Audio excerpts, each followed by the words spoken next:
Hello friends, कहानी पसंद आए तो चैनल को सब्सक्राइब करना ना भूलें और बेल आइकन को भी प्रेस करें ताकि ऐसे ही बहुत सारी कहानियों का नोटिफिकेशन आपको मिलता रहे। आज की हमारी कहानी है आखिर क्यों होता है महिलाओं को मासिक धर्म। तो आइए शुरू करते हैं।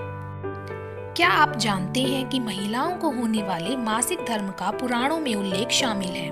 उन्हें मासिक धर्म क्यों होता है, इस पर एक पौराणिक कथा भी मौजूद है जो इंद्रदेव से संबंधित है। भागवत पुराण में वर्णित एक कथा के अनुसार एक बार बृहस्पति, जो देवताओं के गुरु थे, वे इंद्रदेव से काफी नाराज हो गए। इसके चलते असुरों ने देवलोक पर आक्रमण कर दिया और इंद्र को अपनी गद्दी छोड़कर भागना पड़ा। असुरों से खुद को बचाते हुए वे सृष्टि के रचनाकार भगवान ब्रह्मा के पास पहुँचे और उनसे मदद मांगने लगे। तब ब्रह्मा जी ने उन्हें बताया कि उन्हें एक ब्रह्म ज्ञानी की सेवा करनी चाहिए। यदि वह प्रसन्न हो जाएं, तभी उन्हें अपनी गद्दी वापस प्राप्त होगी। आज्ञा अनुसार इंद्रदेव एक ब्रह्म ज्ञानी की सेवा में लग गए, लेकिन वे इस बात से अनजान थे कि उस ज्ञानी की माता एक असुर थी। इसीलिए उसके मन में असुरों के लिए एक विशेष स्थान था। इंद्रदेव द्वारा अर्पित की गई सारी हवन की सामग्री जो देवताओं को चढ़ाई जाती है, वह ज्ञानी उसे असुरों को चढ़ा रहा था। इससे उनकी सारी सेवा भंग हो रही थी। जब इंद्रदेव को सब पता लगा तो वे बेहद क्रोधित हो गए और उन्होंने उस ब्रह्म ज्ञानी की हत्या कर डाली। एक गुरु की हत्या करना घोर पाप था, जिस कारण उन पर ब्रह्म हत्या का पाप आ गया। ये पाप एक भयानक राक्षस के रूप में इंद्र का पीछा करने लगा।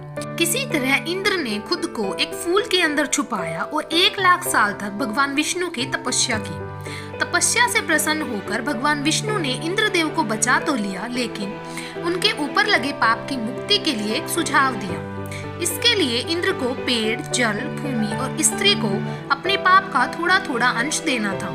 इंद्र के आग्रह पर सब राजी तो हो गए, लेकिन उन्होंने बदले में इंद्रदेव से उन्हें एक वरदान देने को कहा। सबसे पहले पेड़ ने उस पाप का 1/4 हिस्सा ले लिया, जिसके बदले में इंद्र ने उसे एक वरदान दिया। वरदान के अनुसार पेड़ चाहे तो स्वयं ही अपने आप को जीवित कर सकता था। इसके बाद जल को पाप का हिस्सा देने पर इंद्रदेव ने उसे अन्य वस्तुओं को पवित्र करने की शक्ति प्रदान की। यही कारण है कि हिंदू धर्म में आज भी जल को पवित्र मानते हुए पूजा पाठ में इस्तेमाल किया जाता है। तीसरा पाप इंद्रदेव ने भूमि को दिया। इसके वरदान स्वरूप उन्होंने भूमि से कहा कि उस पर आई कोई भी चोट हमेशा भर जाएगी। अब आखिरी बारी स्त्री की थी।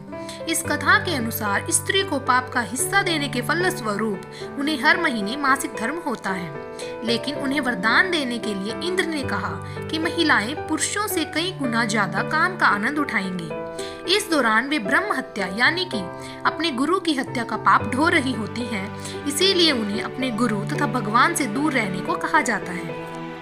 यही कारण है कि प्राचीन समय से ही मासिक धर्म के दौरान महिलाओं को मंदिर जाने की मनाही थी। समाप्त।